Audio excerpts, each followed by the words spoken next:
بسم اللہ الرحمن الرحیم۔ السلام علیکم۔ غامدی صاحب کے ساتھ ہفتہ وار سوال جو آپ کی براہ راست نشست کو لے کر ایک دفعہ پھر دار اسمبلی کا غامدی سینٹر سے حاضر خدمت میں آغاز کرتے ہیں۔ تو شکریہ آپ کے وقت کا، دعوت دین اور اس کا طریقہ کار سلسلہ گفتگو کی آج 19ویں نشست ہے۔ غامدی صاحب نے جس ادارے کی بنیاد رکھی اس کے اغراض و مقاصد کیا تھے، کیا وہ طریقہ کار ہے جس سے دین کے علماء معاشرے میں دعوت کا کام کر سکتے ہیں۔ ہم سے پہلا نقطہ کل زیر بحث آیا تھا کہ عالمی سطح پر تشکیل بالقرآن کا اہتمام کیا جائے گا۔ اس کے بعد دو مزید نکات ہیں جو ادارے سے متعلق ہیں۔ آپ لکھتے ہیں کہ قرآن و سنت کے مطابق خدا کی شریعت اور ایمان و اخلاق کی تعلیم دی جائے، اور تیسرا نقطہ ہے کہ دین کے صحیح الفکر علماء اور محققین کو فیلو کی حیثیت سے ادارے کے ساتھ متعلق کیا جائے اور ان کے علمی، تحقیقی اور دعوتی کاموں کے لیے انہیں ضروری سہولتیں فراہم کی جائیں۔ یہ جو دوسرا اور تیسرا نقطہ ہے، آپ نے اس طرح فرمایا تھا کہ تعلیم و تربیت ہی ہے اصلاً علماء کا کام۔ ترتیب کے لحاظ سے قرآن مجید کو آپ نے فروغ دینا ہے، اس کی اشاعت کرنی ہے، اس کو مختلف ذرائع سے دنیا تک پہنچانا ہے۔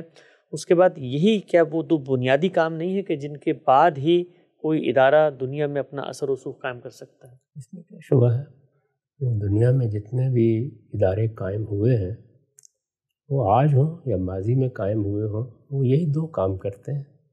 میں بار بار عرض کر چکا ہوں کہ فرد کی حیثیت سے تحقیقی کام کرے گا۔ آپ جانتے ہیں ہماری امت کی تاریخ میں بڑے جلیل القدر علماء ہوئے ہیں جنہوں نے مختلف موضوعات پر غیر معمولی کام کیا ہے۔ اس مسلمان امت میں علم کی بہت بڑی روایت قائم ہوئی ہے۔ اسی کو ابتدا میں بیان کیا گیا تھا کہ امت کی عظیم علمی روایت کا امین ہو کر اس ادارے کو کام کرنا چاہیے۔ یہاں بھی وہی بات بیان کی گئی ہے جو اس سے پہلے سب اہل علم بیان کرتے رہے ہیں، ہمیں لوگوں کی تعلیم کا اہتمام کرنا ہے، اور وہ لوگ جو علمی کام کرنا چاہیں، دین میں تحقیق کرنا چاہیں، ان کو سہولتیں پہنچانی ہیں۔ علم و تحقیق یہی اصل میں دو چیزیں ہیں۔ دعوت کے بارے میں تو پہلے بیان ہو گیا کہ اللہ کی کتاب کو لے کر اٹھیں، اللہ کی کتاب لوگوں تک پہنچائیں، اللہ کی کتاب لوگوں کو سنائیں، اللہ کی کتاب کے درس دیں، اللہ کی کتاب کے پڑھنے سمجھنے کی طرف لوگوں کو متوجہ کریں۔ وہ تو تذکیر بالقرآن ہے، وہی اصل دعوت ہے، وہی اصل پیغام ہے۔ لیکن پھر اس پیغام کی طرف متوجہ ہو کر اگر لوگ دین کو سمجھنا چاہیں تو ہر سطح پر سمجھنا چاہیں گے، یعنی آپ کے بچے بھی، آپ کے بڑے بھی، اور اسی طرح ایسے لوگ بھی ہوں گے کہ جو آگے بڑھ کر یہ کہیں گے کہ ہم دین کے اسی طرح عالم بننا چاہتے ہیں جس طرح اس مسلمان امت کی تاریخ میں بڑے بڑے لوگ دین کے عالم بنتے رہے ہیں۔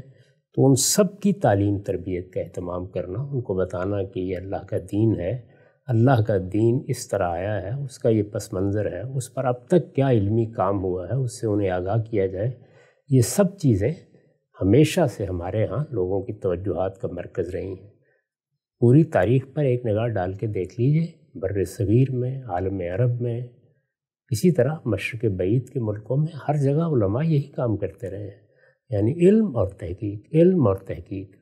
تحقیق اس لیے ضروری ہے کہ اب آسمان سے وحی نہیں آئے گی، اس لیے جو کچھ ہمارے پاس سرمایہ موجود ہے اس کو بار بار دیکھتے رہنے کی ضرورت ہے۔ میں نے عرض کیا تھا کہ یہ ہو ہی نہیں سکتا کہ ہم چند دن کے لیے بھی بے نیاز ہو کر بیٹھ جائیں کہ اب سب کچھ ہو گیا ہے۔ انسان ہے، انسانی فکر پیدا ہوتا رہتا ہے، اس میں طرح طرح کے تغیرات آتے رہتے ہیں، اس کی غلطیاں واضح ہوتی رہتی ہیں۔ انسانی فکر اپنے اندر صحیح و خطا کے امکانات کے ساتھ آگے بڑھنے ہی کا طریقہ رکھتا ہے، تو اس وجہ سے یہ ضروری ہے کہ اس کا بار بار جائزہ لیا جاتا رہے۔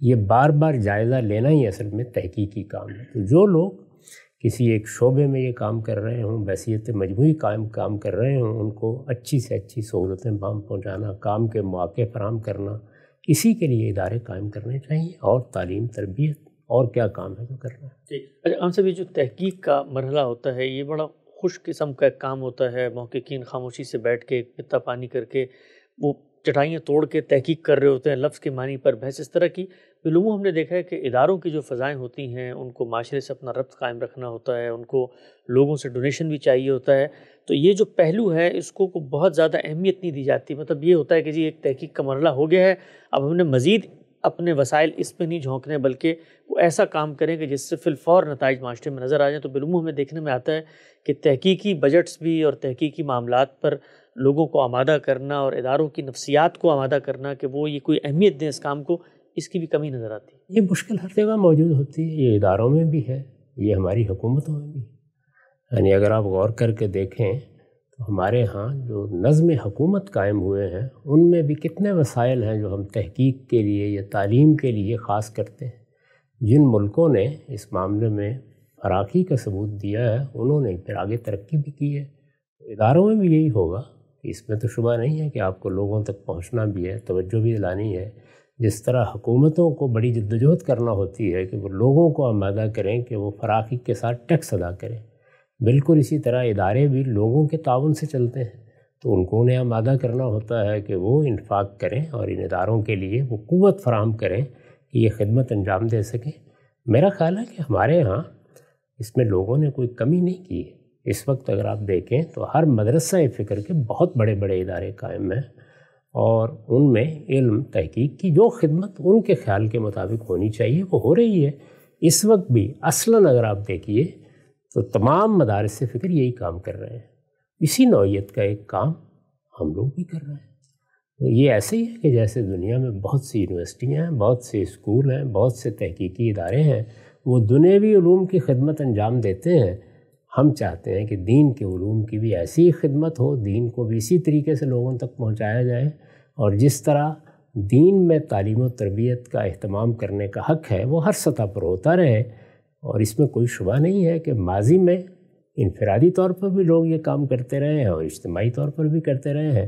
یہی صورتحال اس وقت بھی جاری ہے۔ ٹھیک، ہم صاحب ایک اور نقطہ آپ نے بیان کیا کہ جو محققین ادارے سے وابستہ ہوتے ہیں، تحقیق کرنا چاہتے ہیں، ان کو ادارہ ایک فضا مہیا کرے اور ان کو سہولیات دے جو ان کی تحقیق میں معاون ہو۔ ہمارے یہاں بالعموم جو دینی پس منظر کے ادارے بنتے ہیں ان میں جو خواہش سامنے آتی ہے وہ یہ کہ ایک کوئی بڑا گرو ہے، ایک کوئی بڑی شخصیت ہے، اس کے رنگ میں رنگنے کے لیے کوشش کی جا رہی ہوتی ہے، اور جو بھی شخص کسی اطلاقی معاملے میں بھی اس کی کسی رائے سے اختلاف کرے تو جو مجموعی فضا ہے اداروں کی اس کے اندر اس کو یہ سمجھا جاتا ہے کہ جیسے کوئی ڈیویٹ ہو رہا ہے، شاید ہمارے ساتھ وفادار نہیں ہے، اس کی کوئی اپنے اغراض و مقاصد ہیں۔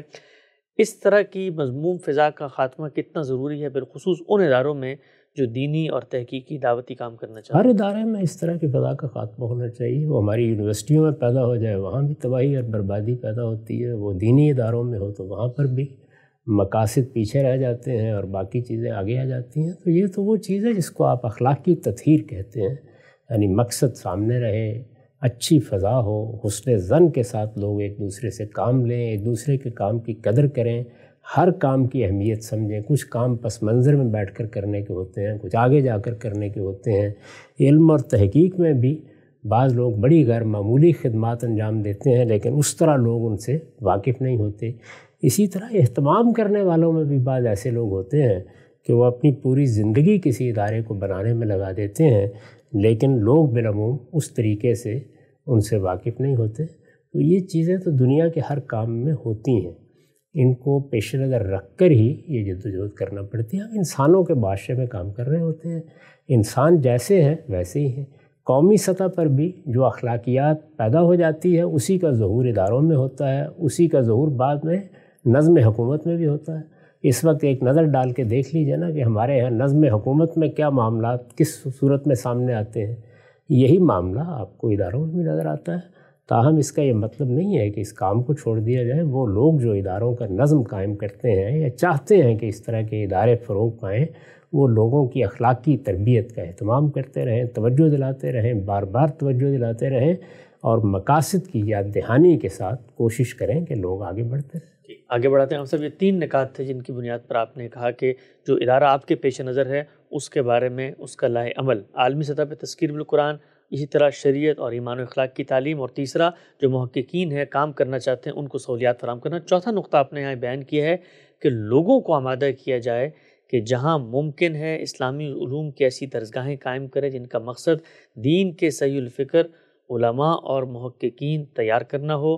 دوسرا نقطہ آپ نے بیان کیا ہے کہ F A, F S C اور اے لیول تک نہایت اعلیٰ معیار کے اسکول قائم کریں جن میں تعلیم و تعلم کے ساتھ ساتھ طالب علموں کی تحقیقی تخلیقی صلاحیتوں کی نشوونما، ان کی دینی اور تہذیبی تربیت بھی پیش نظر ہو۔ اور تیسرا نقطہ، عام اسکولوں کے طلباء کے لیے دینی تعلیم کے ایسے ہفتہ وار مدارس قائم کریں جن میں قرآن کی دعوت خود قرآن ہی کے ذریعے سے طالب علموں کے ذہن میں اس طرح راسخ کر دی جائے کہ بعد کے زمانوں میں وہ پورے شرح صدر کے ساتھ اپنے دین پر قائم رہ سکیں۔ یہ تینوں نکات اس میں آپ نے بتایا ہے کہ ادارے لوگوں کو آمادہ کریں، یہاں کیا پہ کہنا پیش نظر؟ ظاہر بات ہے کہ کوئی ایک ادارہ تو سب کام نہیں کر سکتا اور کرنا بھی نہیں چاہیے۔ میرا نقطہ نظر یہ ہے کہ جب آپ بہت سی چیزوں کو کسی ایک جگہ پر لے آتے ہیں اور ایک ہی ادارہ ان کا محور بن جاتا ہے تو ان کو سنبھالنا مشکل ہو جاتا ہے۔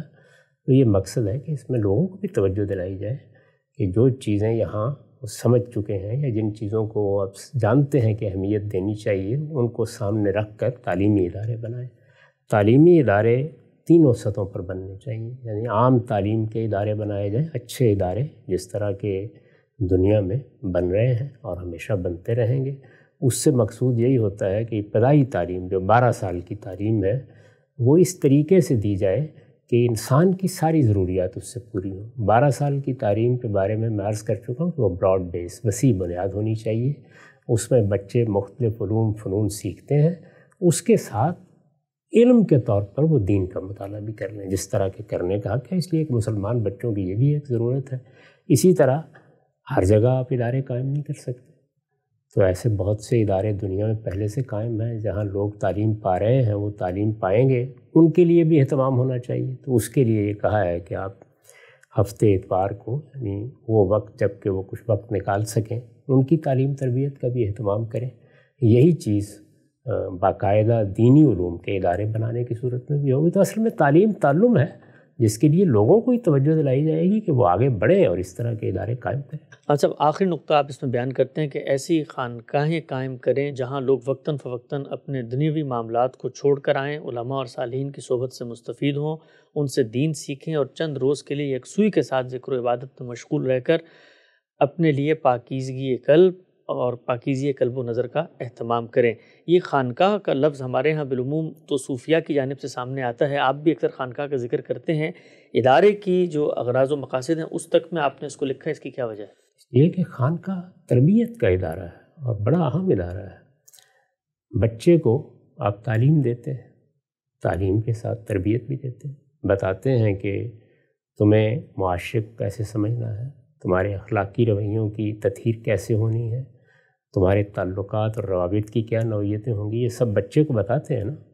جب بھی آپ بچے کو تعلیم دیتے ہیں تو تعلیم بھی ہوتی ہے، تربیت بھی ہوتی ہے۔ بلکہ میں تو اصرار کرتا ہوں کہ تربیت سے ابتدا کرنی چاہیے، یعنی پہلے بچوں کو یہ بتانا چاہیے کہ وہ اچھے انسان بنیں۔ اچھا انسان کیسے بنتا ہے، اچھا شہری کیسے بنتا ہے، باہمی تعلقات کی تطہیر کیسے ہوتی ہے، اخلاقی وجود کو انسان کیسے پہچانتا ہے، اس اخلاقی وجود کی نشو و نما کے لیے کیا اہتمام کرتا ہے، تو یہ بچوں کے ساتھ کیا جاتا ہے۔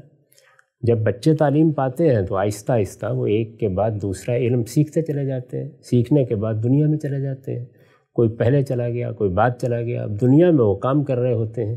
اس میں انسان کے علم و فکر پر زنگ لگ جاتا ہے، ذہن پر زنگ لگ جاتا ہے، اس کو بہت سی چیزوں کے بارے میں خلجان لاحق ہو جاتے ہیں۔ بعض اوقات اس کی طبیعت پر برے اثرات ہوتے ہیں، وہ کاروبار کرتا ہے، وہ لوگوں سے معاملات کرتا ہے، زندگی کے نشیب و فراز سے گزرتا ہے۔ اس میں یہ ضروری ہے کہ اس کے لیے پھر ریفریش کرنے کا اہتمام کیا جائے۔ یہی معاملہ دنیا کے سارے ادارے کرتے ہیں۔ آپ دیکھتے ہیں کہ ہمارے ہاں لوگ منتخب ہو جاتے ہیں، بعض شعبوں میں چلے جاتے ہیں، تو ان کو پھر کچھ دن کے لیے بلایا جاتا ہے، وہ آئیں اور آ کر اپنا علم تازہ کر لیں، اپنا فکر تازہ کر لیں، اپنے عملی معاملات میں کچھ نظم پیدا کر لیں، کچھ ایک مرتبہ پھر سیکھ لیں کہ ڈسپلن کے ساتھ زندگی کیسے بسر کرنی ہے۔ آپ کی بیوروکریسی کے لیے یہی اہتمام کرنا پڑتا ہے۔ اسی طرح سے مختلف کمپنیاں، مختلف علمی فکری ادارے تو ایک طرف، جو صنعتی نوعیت کے ادارے ہیں وہ بھی یہ اہتمام کرتے رہتے ہیں۔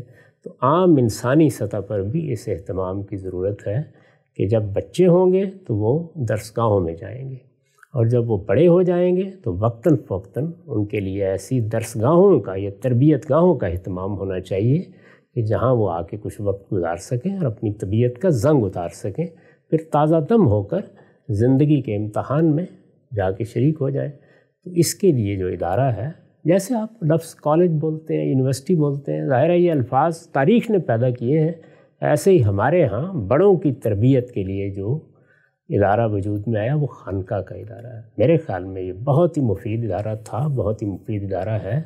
اس کو اب جدید خطوط پر استوار کرنا چاہیے۔ اس سے پہلے یہ عام طور پر ایک شیخ طریقت کی درسگاہ رہا ہے، اس سے اوپر اٹھا کر اس کو ایک ایسے ادارے میں تبدیل کر دینا چاہیے کہ جہاں لوگ زندگی کی ہمہ ہمی سے نکل کر اپنی تربیت کا اہتمام کر سکیں۔ ہم سب نقطہ آپ نے واضح کیا، 19 نشستوں پر مشتمل دعوت دین اور اس کا طریقہ کار۔ ہم نے گفتگو کا آغاز آپ سے کیا تھا، دین میں جب دعوت کی بات کی جاتی ہے تو بہت سے مبہم سے تصورات ہیں۔ مولانا امین احسن اصلاحی کی کتاب اور مولانا مودودی کی فکر، آپ کے نزدیک جو دعوت کے 4 مختلف زاویے ہیں، پیغمبر کی دعوت، ذریت ابراہیم کی دعوت، علماء کی دعوت، نظم اجتماعی کی دعوت، اور اس کے بعد آپ کی اپنی لکھی ہوئی تحریر ہماری دعوت اور ادارے کا یہ تعارف، لفظ ہم نے آپ سے سنا، پڑھا، سمجھا۔ میں چاہتا ہوں کہ آخر میں ایک عام آدمی کے لیے آپ خلاصہ بھی کر دیں کہ جو پوری گفتگو ہم نے کی ہے اس کا حاصل کیا ہے؟ اس کا حاصل یہی ہے کہ اگر اللہ تعالیٰ نے کسی کو یہ توفیق دی ہے کہ وہ دین کا عالم بنے تو وہ اپنے حدود بھی سمجھ لے، اپنا کام بھی سمجھ لے۔ اس کے حدود کیا ہے؟ یہی کہ اس کو اب اس علم کی خدمت کرنی ہے۔ دنیا میں باقی زندگی کے معاملات یا شعبے وہ لوگوں نے سنبھالے ہوئے ہیں۔ جب ایک شخص نے یہ فیصلہ کر لیا کہ وہ طبیب بنے گا تو پھر اس کو جاننا چاہیے کہ طبیب کے حدود کیا ہیں، اس کو ان حدود میں کیسے کام کرنا ہے۔ تو ایک عالم کے لیے بھی وہی میدان صحیح میدان ہے جس کا اس نے انتخاب کر لیا۔ میں یہ تو نہیں کہتا کہ اگر کسی آدمی نے یہ انتخاب کر لیا ہے اور اس کو بعد میں یہ احساس ہوا کہ اس کا کوئی اور میدان ہے تو اسے تبدیل نہیں کرنا چاہیے، وہ تبدیل کر لے، دوسرے میدان میں چلا جائے۔ لیکن اگر اس نے اس کو انتخاب کر لیا ہے تو پھر اس کا حق ادا کرے، اور اس کا حق 3 ہی کاموں میں ادا ہوتا ہے، اور وہ یہ کہ اگر اللہ نے صلاحیت دی ہے تو تحقیق کی جائے، یعنی دین کے علم کو بار بار دیکھا جاتا رہے، ری وزٹ کریں، ریویو کریں، ریکنسٹرکٹ کرتے رہیں۔ یہ کام ایک دن کے لیے بھی بند نہیں ہونا چاہیے۔ علم انسانی فکر میں ڈلتا ہے تو اس میں صحیح و خطا کے سارے عوامل شامل ہو جاتے ہیں۔ یہ کام بند نہیں ہونا چاہیے، کسی دن بھی، کسی لمحے میں بھی بند نہیں ہونا چاہیے۔ اسی طرح لوگوں کی تعلیم و تربیت، بچوں کی، بڑوں کی، اور آگے عالم بننے والوں کی، اس کو اپنی توجہات کا مرکز بنائے رکھنا چاہیے، اور اس سے آگے بڑھ کر اللہ کی کتاب کے ذریعے سے لوگوں کی تعلیم، اس کو پھر آگے آپ بڑے بڑے اداروں میں تبدیل کر دیں، اس کو درسگاہوں میں تبدیل کر دیں، اس کو یونیورسٹیوں میں تبدیل کر دیں، اس کو خانقاہوں میں تبدیل کر دیں، وہ پھر اس کا منتہا کمال ہے۔ لیکن کم سے کم انفرادی سطح پر اس کام کا اہتمام ہر عالم کو کرنا چاہیے۔ اس کا اصل کام یہی ہے، اور اپنے اس اصل کام میں اسے کوئی کوتاہی نہیں کرنی چاہیے، اور اپنے اصل کام کے حدود سے باہر نکلنے کی جسارت نہیں کرنی چاہیے۔ ہم سب نقطہ آپ نے واضح فرمایا۔